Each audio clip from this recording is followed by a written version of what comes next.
প্রধান উপদেষ্টা ডক্টর মোহাম্মদ ইউনূসের সঙ্গে সবশেষ বৈঠকে নির্বাচনের সুনির্দিষ্ট রোডম্যাপ না থাকায় হতাশ বিএনপি। সংবাদ সম্মেলন করে দলটির স্থায়ী কমিটির সদস্য ডক্টর খন্দকার মোশাররফ হোসেন জানিয়েছেন, ডিসেম্বরের মধ্যে নির্বাচনের দিনক্ষণ ঠিক না হলে এই সরকারের প্রতি সহযোগিতা অব্যাহত রাখা বিএনপির জন্য কঠিন হয়ে উঠবে। নির্বাচন পেছাতে একটি মহল উসিলার সৃষ্টি করছে উল্লেখ করে দেশের স্থিতিশীলতা বজায় রাখতে সরকারকে ঐক্যমতের ভিত্তিতে দেশ পরিচালনার তাগিদ দেন বিএনপির এই নেতা। শফিকুল হকের প্রতিবেদন। সংস্কার, নির্বাচন সহ নানান ইস্যুতে চলমান অস্থিরতার মধ্যে গেল শনিবার প্রধান উপদেষ্টা ডক্টর ইউনূসের সঙ্গে বৈঠক করে বিএনপি। সেখানে দলের পক্ষ থেকে বেশ কিছু দাবি দেওয়া তুলে ধরা হয় প্রধান উপদেষ্টার কাছে। কি বৈঠক হলো, প্রাপ্তি বা কি, এ নিয়ে দলের সর্বোচ্চ নীতি নির্ধারণী ফোরাম জাতীয় স্থায়ী কমিটির বৈঠকটি হয় সোমবার রাতে। ভারপ্রাপ্ত চেয়ারম্যান তারেক রহমানের সভাপতিত্বে বৈঠকে অংশ নেন দলের স্থায়ী কমিটির সদস্যরা। নির্বাচনের প্রক্রিয়া দুটোই একই সাথে চলতে পারে, এ বিষয়ে দলের অবস্থান জানাতে মঙ্গলবার গুলশানের চেয়ারপারসনের রাজনৈতিক কার্যালয়ে সংবাদ সম্মেলন করে বিএনপির স্থায়ী কমিটির সদস্যরা। প্রধান উপদেষ্টার কাছে এবারও নির্বাচনের সুনির্দিষ্ট রোডম্যাপ না থাকায় হতাশার কথা জানান ডক্টর খন্দকার মোশাররফ। রাজনৈতিক দলসমূহের সাথে মাননীয় প্রধান উপদেষ্টা আলোচনার প্রসঙ্গে তার প্রেস সচিবের মাধ্যমে সরকারের যে বক্তব্য পাওয়া গিয়েছে তাতে জাতীয় সংসদ নির্বাচনের বিষয়ে সুস্পষ্ট কোনো রোডম্যাপের ঘোষণা না থাকায় আমরা হতাশ হয়েছি। বিএনপি ও অন্যান্য রাজনৈতিক দল কোনো সময়ই মাননীয় প্রধান উপদেষ্টার পদত্যাগ চায়নি, এখনও চায় না। পরাজিত শক্তির ইন্ধন আর বিদেশি ষড়যন্ত্রের অংশ হিসেবে সরকারের দায়িত্ব পালন অসম্ভব হচ্ছে বলে উপদেষ্টা পরিষদের পক্ষ থেকে যে বিবৃতি দেওয়া হয়েছে তারও জবাব দেন খন্দকার মোশাররফ। দেশে স্থিতিশীলতা বজায় রাখতে সরকারকে ঐক্যমত্যের ভিত্তিতে দেশ পরিচালনার তাগিদ দেন তিনি। একটি সুষ্ঠু, অবাধ ও নিরপেক্ষ নির্বাচনের মাধ্যমে ডিসেম্বর 2025-এর মধ্যে একটি জাতীয় সংসদ গঠনের জন্য অবিলম্বে সুনির্দিষ্ট রোডম্যাপ ঘোষণার দাবি জানাচ্ছি। এই সর্বোচ্চ জন আকাঙ্ক্ষাকে সর্বোচ্চ অগ্রাধিকার দেওয়া বর্তমান অন্তর্বর্তী সরকারের প্রধানত এজেন্ডা হওয়া উচিত বলে জনগণ মনে করে।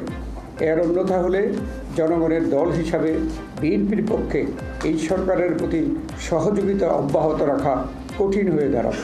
এ সময় ফ্যাসিস্টদের বিচার বিএনপিও চায় মন্তব্য করে ডক্টর মোশাররফ আরও জানান, এই বিচার স্বাধীনভাবে হওয়া উচিত।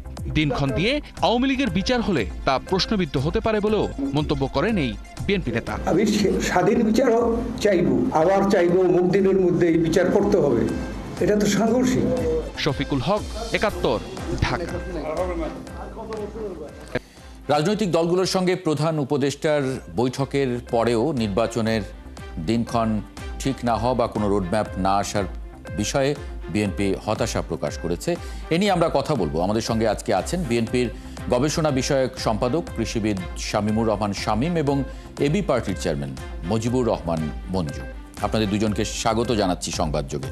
মুজিবুর রহমান মঞ্জু, আপনারা 5ই ফেব্রুয়ারি নির্বাচনের একটা সম্ভাব্য ডেট দিয়েছেন, সেই অনুযায়ী প্রস্তুতি নেওয়া যেতে পারে এরকমটি আপনারা বলেছেন। 5ই ফেব্রুয়ারি কেন? ধন্যবাদ। আমরা 5ই ফেব্রুয়ারির কথাটা আলোচনায় তুলেছি এভাবে যে আপনি দেখেছেন যে আমরা যখন আলোচনা করেছি সেখানে আমি দুটো কথা বলেছি। একটা হচ্ছে যে আমরা প্রধান উপদেষ্টাকে জানতে চেয়েছি যে ডিসেম্বরে ইলেকশন করতে আপনাদের অসুবিধাটা কোথায়, আর দ্বিতীয় আলোচনাটা হচ্ছে যে যদি এটা জুনের মধ্যে করার ক্ষেত্রে আপনাদের সুবিধাটা কি, মানে আপনারা কেন জুন পর্যন্ত সময় চাচ্ছেন। তো এই আলোচনার ভিত্তিতে প্রধান উপদেষ্টা আমাদেরকে যেটা বললেন যে নির্বাচন করার মতো যে এটা যে একটা নিরপেক্ষ এবং গ্রহণযোগ্য নির্বাচন হবে সেটার জন্য উনি আস্থা পাচ্ছেন না, যে এটার পরিবেশটা এখনো এসেছে, সেই জন্য উনি নিতে চান। তখন আমরা বললাম যে এটা যে জুনের মধ্যে আসবে সে ব্যাপারটা আপনি কিভাবে বুঝেন। সেই আলোচনার প্রেক্ষিতে আমরা বললাম দেখেন, জুনের পর্যন্ত যেতে হলে আমরা যদি দেখি যে আমাদের কাছে কি কি সময় আছে। এখানে আমরা যেহেতু অনেকগুলো দল ছিলাম, সেখানে গণসংহতি আন্দোলনের জমায়েত সাকি ছিল, তিনি আলোচনাটা তুলেছেন। তখন আমরা বললাম যে ফেব্রুয়ারির আমরা দেখতে পাচ্ছি যে প্রথম সপ্তাহের পর থেকে রমজান শুরু হচ্ছে, তাহলে আমাদের জন্য এখানে সুবিধা হচ্ছে ফেব্রুয়ারির 5-এর মধ্যে হলে একটা সুবিধা, আর এরপরে হলে যেটা হয় যে আমাদেরকে তখন মার্চে চলে যেতে হয়, মার্চের পরের দিকে। এবং মার্চ যখন শুরু হবে তখন কিন্তু আস্তে আস্তে গরম এবং এরপর থেকে বর্ষা শুরু হবে। সেখানে ফান করে আমরা আলোচনাটা করলাম যে এখানে যারা নেতৃবৃন্দ এসেছেন বেশিরভাগই বয়স অনেক বেশি। তো এই বর্ষা এবং গরমের মধ্যে ওনারা কিভাবে নির্বাচন করবেন, ওনারা কিভাবে নির্বাচনের প্রচারণা চালাবেন? নিশ্চয়ই আপনি চান না যে আমাদের এই সিনিয়র নেতারা, এই দেখা যাচ্ছে যে নির্বাচনের ক্যাম্পেইন করতে গিয়ে ওনারা রোদে গরমে মাথা ঘুরিয়ে পড়ে যাক বা কেউ অসুস্থ হয়ে পড়ুক, সেটা তো নিশ্চয়ই আপনি চান না। আমাদের এই কথার পরে কিন্তু প্রধান উপদেষ্টা খুব নিজেও হেসে দিয়েছেন। আমার কাছে মনে হয়েছে যে উনি নিজেও এই আমরা যুক্তি তর্ক বা আলোচনা যখন তুলেছি, তখন উনি নিজেও দেখেছেন যে এটা জুন পর্যন্ত যাওয়াটা এটা একটা কঠিন একটা ব্যাপার। তো মৌলিক জায়গায় আমরা যেটা মনে করি আর কি, আমরা যেটা মনে করি উনি যেটা শঙ্কা বোধ করছেন যে যেহেতু আইন শৃঙ্খলা পরিস্থিতি আমরা দেখি যে যখন দুটো পক্ষে মারামারি হচ্ছে, আপনি দেখেছেন ঢাকা কলেজ সিটি কলেজে যখন মারামারি হচ্ছে, পুলিশ সেখানে কোনো কার্যকর ভূমিকা রাখতে পারছে না এবং সেনাবাহিনীও সেখানে থামাচ্ছে, কিন্তু কঠোর হতে পারছে না। কারণ কঠোর হতে গেলেই আমরা মনে করছি তো এই সমস্ত জায়গায় এই যে আইন শৃঙ্খলা পরিস্থিতি, পুলিশের ভূমিকা সব মিলিয়ে নির্বাচনটা কিভাবে হবে, নির্বাচনের গন্ডগোল ক্ল্যাশ গুলা যেগুলো পুলিশ। আপনারা যে প্রশ্নটা তুলেছেন এটাও খুব ভ্যালিড যে মানে ডিসেম্বর মানে কেন নয় বা জুন কেন নয়, কারণ এই 6 মাসের মধ্যে যে এই পরিস্থিতি মানে আস্থাশীল অবস্থায় চলে যাবে সেটারই বা কি নিশ্চয়তা। জি, শামীমুর রহমান শামীম, প্রধান উপদেষ্টা ডক্টর মোহাম্মদ ইউনূসের সঙ্গে যে রাজনৈতিক দলগুলোর ধারাবাহিক বৈঠক, বিশেষ করে বিএনপির সঙ্গে বৈঠকের পরে আপনারা এটাকে অ্যাসেস করেছেন। আজকে স্থায়ী কমিটির বৈঠক ছিল, সেই বৈঠকে যে বিষয়গুলো এসেছে আলাপ আলোচনা, এটার পরে সাংবাদিকদেরকে আপনারা লিখিত আকারে ব্রিফ করেছেন ডক্টর খন্দকার মোশাররফ হোসেন। সেখানে বলেছেন যে বিএনপি আসলে হতাশ, খুব বেশি ফলাফল দেখতে পাচ্ছেন না এই রাজনৈতিক দলগুলোর বৈঠকের পরে নির্বাচন বিষয়ে। এখন বিএনপি কি করবে তাহলে? ধন্যবাদ আপনাকে মাহবুব হাসান ভাই, আমার সাথে সহ আলোচক আমাদের বুজুয়ার ভাই, আমার অত্যন্ত শ্রদ্ধেয় এবি পার্টি চেয়ারম্যান, কিছুক্ষণ আগে বক্তব্য রেখেছেন। আমি আপনাকে বিনয়ের সাথে একটু বলতে চাই যে বিএনপি হলো দেশের সবচেয়ে বড় এবং জনপ্রিয় রাজনৈতিক একটি দল। এর সাথে অন্যান্য গণতান্ত্রিক রাজনৈতিক দলগুলো রয়েছে। তারা বরাবরই সবসময় বলছে যে সুষ্ঠু অবাধ নির্বাচনের জন্য।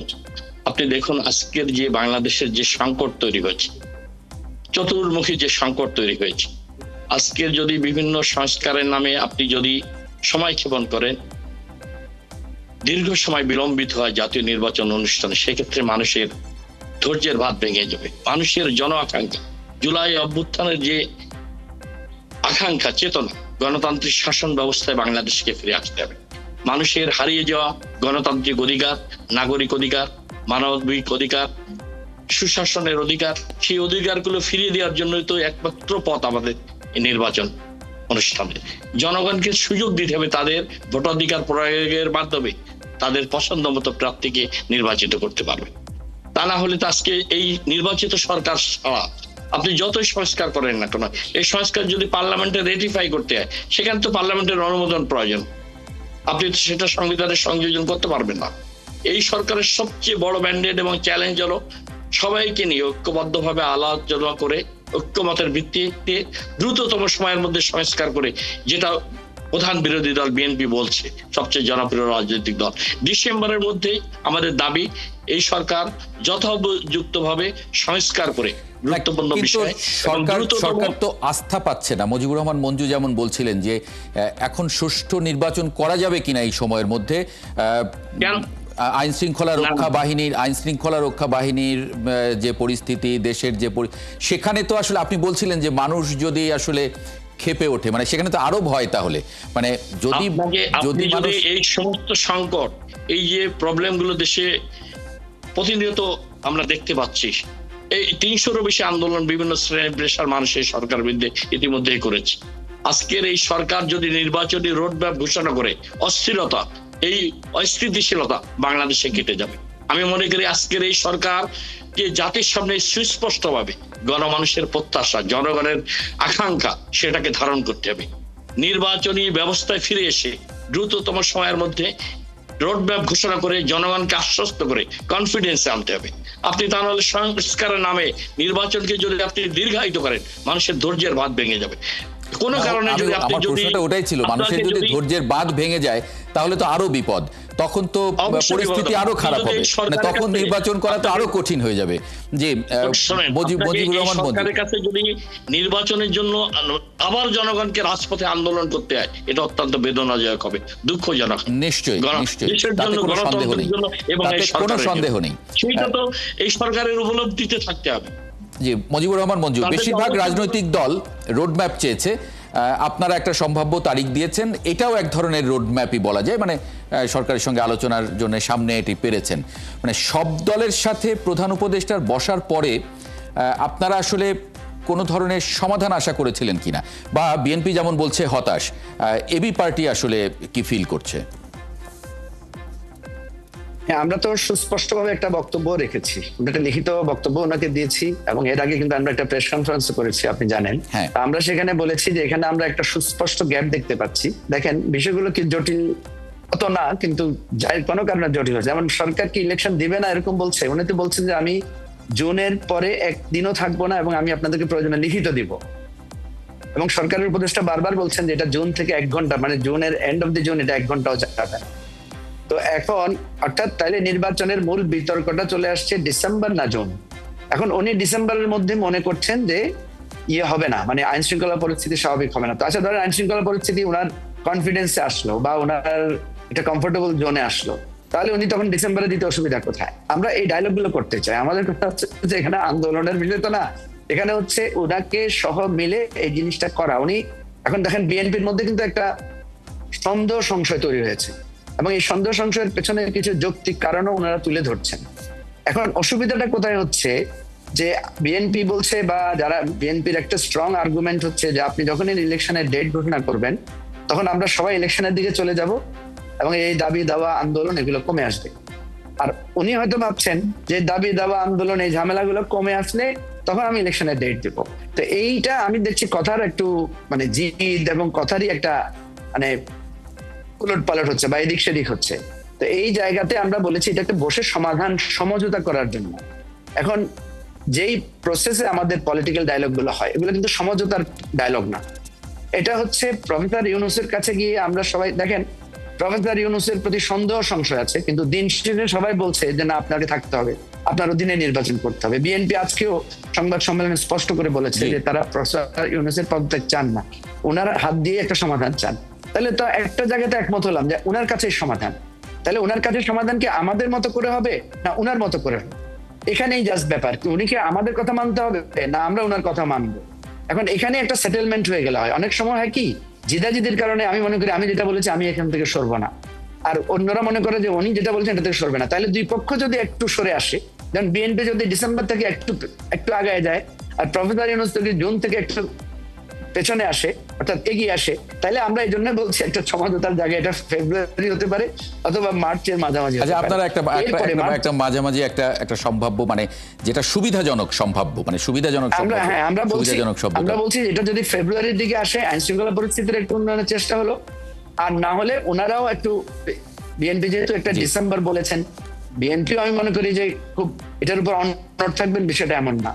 এটা হচ্ছে জাস্ট একটু ইগোটা থেকে সবাইকে সরে আসে, আমরা এই জন্য সমঝোতার কথা বলেছি। তবে প্রফেসর ইউনূস সাহেব স্পষ্ট করে বলেছেন যে আইন শৃঙ্খলা পরিস্থিতি উনি যদি দেখেন যে সমাধান হচ্ছে না এবং একটা সুষ্ঠু নির্বাচনের উনি যদি আস্থা না পান তাহলে উনি সরে যাবেন, এবং তখন যারাই ভালো সুষ্ঠু নির্বাচন করতে পারবে তাদের হাতে উনি হয়তো ক্ষমতা। এখানে আপনি আস্থার শব্দটা ব্যবহার করেছেন, মানে কেউ কারো প্রতি আসলে আস্থাটা বা বিশ্বাসটা ওটা আসলে ওই জায়গাটাতেই সংকট মনে হয়, মানে আমার যতটুকু মনে হচ্ছে আপনাদের দুজনের কথায়, যেটুকু আমি একটু জিস্ট পেলাম। শামীমুর রহমান শামীম, ডিসেম্বরের মধ্যে সংসদ গঠনের জন্য অবিলম্বে রোডম্যাপ ঘোষণার দাবি জানাচ্ছেন আপনারা। এর অন্যথা হলে সরকারের প্রতি বিএনপি সহযোগিতা অব্যাহত রাখা কঠিন হয়ে দাঁড়াবে। এটা খুব কঠিন একটা মানে বাক্য, এটা আমরা আসলে কিভাবে ব্যাখ্যা করব? না, ঠিকই ডক্টর খন্দকার মোশাররফ হোসেন স্যার, বিজ্ঞ সিনিয়র আমাদের নেতা, সিনিয়র নেতা, স্ট্যান্ডিং কমিটির সাবেক মন্ত্রী, উনি চমৎকার ভাবে সুন্দরভাবে উপস্থাপন করেছেন, তুলে ধরেছেন। আমরা তো গত 10 মাস যাবৎ প্রায় নিঃশর্তভাবে বিএনপির সবচেয়ে বড় রাজনৈতিক দল এই ডক্টর ইউনূস সাহেবের সরকারকে সমর্থন দিয়ে আসছে, প্রথম থেকে দিয়ে আসছে, কিন্তু সহযোগিতা করে আসছে। আজকে কিন্তু এই দ্বিধা দ্বন্দ্ব সংশয়টা কেন তৈরি হচ্ছে? বিএনপির মতো একটা পলিটিক্যাল পার্টিকে যদি এই সরকার কনফিডেন্সে না নিতে পারে, কগনিজেন্সে না নিতে পারে তাদের, এটা তো এই সরকারের একটা ব্যর্থতা আমি মনে করি। বিএনপিকে এই সরকার আমরা দেখছি বিভিন্ন উপদেষ্টাদের কথাবার্তা, মিনিস্ট্রি পরিচালনায়, দপ্তর অধিদপ্তর পরিচালনায়, ডিসিএসপিদের বিভিন্ন জায়গায় আমরা দেখছি বিএনপিকে তারা প্রতিপক্ষ মনে করছে। একটি বর্তমান সময়ে এসে ডক্টর মোহাম্মদ ইউনূস সাহেব, আমরা তার কাছ থেকে প্রত্যাশা করিনি, সর্বজনপ্রিয় শ্রদ্ধ, উনি প্রধান উপদেষ্টার জায়গায় থেকে কোন একটা রাজনৈতিক দলকে যদি সহযোগিতা করেন, পৃষ্ঠপোষকতা দেন করে, তখন তার নিরপেক্ষতা নিয়ে জনগণের প্রশ্ন উদ্বেগ হবে, প্রশ্ন উঠবে, নিরপেক্ষতা নিয়ে মানুষ প্রশ্ন তুলবে। সেটা তো সেই জায়গায় তার থাকা উচিত না, যাওয়া উচিত না। কেন এই সংশয় দ্বন্দ্বটা সৃষ্টি হচ্ছে? নিশ্চয়ই সেগুলোর কারণ রয়েছে।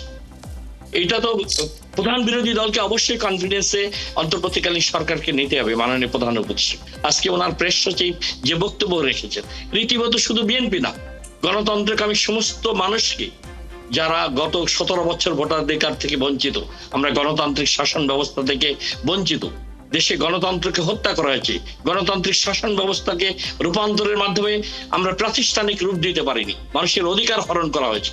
সেই জায়গাটা এসে এই সরকারের সামনে সবচেয়ে বড় চ্যালেঞ্জ সংস্কারের পাশাপাশি, বিচারের পাশাপাশি, গণহত্যার বিচারের পাশাপাশি এই নির্বাচনকে এগিয়ে নিয়ে জনগণের ভোটাধিকার ফিরিয়ে দিয়ে একটি সুষ্ঠু অবাধ নির্বাচনের মাধ্যমে গণতান্ত্রিক শাসন ব্যবস্থায় নির্বাচিত পার্লামেন্টের হাতে ক্ষমতা হস্তান্তর করা, এই সরকার সবচেয়ে বড় চ্যালেঞ্জ সাফল্য মনে করে।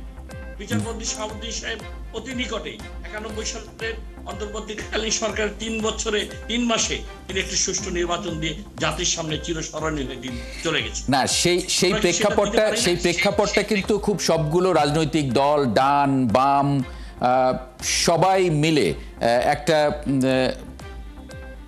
জি ডিসকানেক্টেড হয়েছেন। আচ্ছা, জি শুনতে পাচ্ছেন আমাকে? হ্যাঁ, আমি শুনতে পাচ্ছি। জি, আপনি শেষ করছিলেন। আমি এটাই বলতে চাচ্ছি, আজকের যদি এই অন্তর্বর্তীকালীন সরকারকে, আপনি বিএনপির মতো একটি জনপ্রিয় রাজনৈতিক দলকে, শুধু বিএনপি না অন্যান্য রাজনৈতিক দলগুলো ডিসেম্বর নির্বাচনে, সেটার জন্য যদি সরকারের কাছে রাজপথে আন্দোলন করতে হয়, সেটা তো একটা ভিন্ন ইতিহাস রচিত না। তাহলে পরিস্থিতি যেমন আজকে, যেমন আপনারা তিনজন উপদেষ্টার পদত্যাগ চেয়েছিলেন, আপনারা 3 জন উপদেষ্টার পদত্যাগ দাবি করেছিলেন, সেখান থেকে কি আপনারা সরে এসেছেন? না, সরে এসেনি।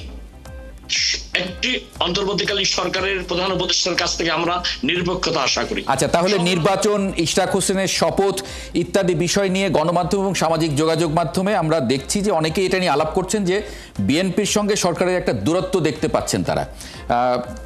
মানে আপনি কি দেখেন আসলে? সৃষ্টি হয়েছে ইশরাক হোসেনের শপথ না নেওয়ার ক্ষেত্রে। আপনাকে আদালত রায় দিয়েছে স্বাধীনভাবে, আপনার আদালতের রায়ের প্রেক্ষাপটে নির্বাচন কমিশন গেজেট প্রকাশ করেছেন, এখন স্থানীয় সরকার উপদেষ্টা শপথ পড়াবেন, সেখানে বাধা সৃষ্টি করেছে। নিশ্চয়ই সরকারের উচ্চ মহল সেটা অখিয়াবহাল রয়েছে, তার নির্দেশেই তাই স্থানীয় সরকার উপদেষ্টা আইনের প্রতি শ্রদ্ধা দেখাতে পারেননি, আদালতের প্রতি রায়ের প্রতি শ্রদ্ধা দেখাতে। এই সংকটটা এখান থেকেই তৈরি হয়েছে। জি, আমি একটু মুজিবুর রহমান মঞ্জুর একটা মন্তব্য একটু নিতে চাই, 30 সেকেন্ডসের মতো আছে। নির্বাচন, সংস্কার এবং বিচার প্রশ্নে রাজনৈতিক দলগুলোর মধ্যে আসলে আপনি বিভক্তি দেখতে পাচ্ছেন কিনা? সরকারের সঙ্গে এক ধরনের দূরত্ব। আমি বিভক্তির চাইতেও আমি দেখছি এখানে কথা চালাচালি এবং কথার মারপ্যাচ হচ্ছে। ঠিক আছে, আপনি দেখেন যে আমরা যেটা বলি যে, যেমন এখন আমি যদি অতীতের তত্ত্বাবধায়ক সরকারের সাথে এই সরকারের তুলনা করি তাহলে তো হবে না, কারণ বর্তমান সরকারকে হাজার হাজার মামলার ফয়সালা করতে হয়েছে, হাজার হাজার লোককে জেল থেকে বের করতে হয়েছে, তারেক রহমানের মামলা প্রত্যাহার, খালেদা জিয়ার মুক্তি, ইভেন ডক্টর ইউনূসের মামলা, আমাদের ব্যক্তিগত মামলা, শামীম ভাইয়ের পেছনে যে মামলা আছে সেই মামলাও তো প্রত্যাহারের চাপটাই সরকারকে নিতে হয়েছে। এর বাইরে 300টা আন্দোলনের চাপ নিতে হয়েছে, এর মধ্যে আরো অনেক কিছু যুক্ত হয়েছে। বিএনপি যে অভিযোগটা বা বিএনপি যে কিছুটা কথা বলছে, আমি একটু ক্ষমা চাইতে হচ্ছে, আমাকে শেষ করতে বলা হচ্ছে, সময় আরেকটি অনুষ্ঠান শুরু হবে যার জন্য শেষ করতে বলা হচ্ছে। অনেক ধন্যবাদ মুজিবুর রহমান মঞ্জু এবং শামীমুর রহমান শামীম, আপনাদের দুজনকে যুক্ত হবার জন্য আজকে সংবাদ যুগে। এই ছিল আজকের সংবাদযোগে। আগামীকাল ঠিক রাত 10টায় আবারও দেখা হবে নতুন কোনো বিষয় এবং তার বিশ্লেষণ নিয়ে। ৭১-এর সঙ্গে থাকুন।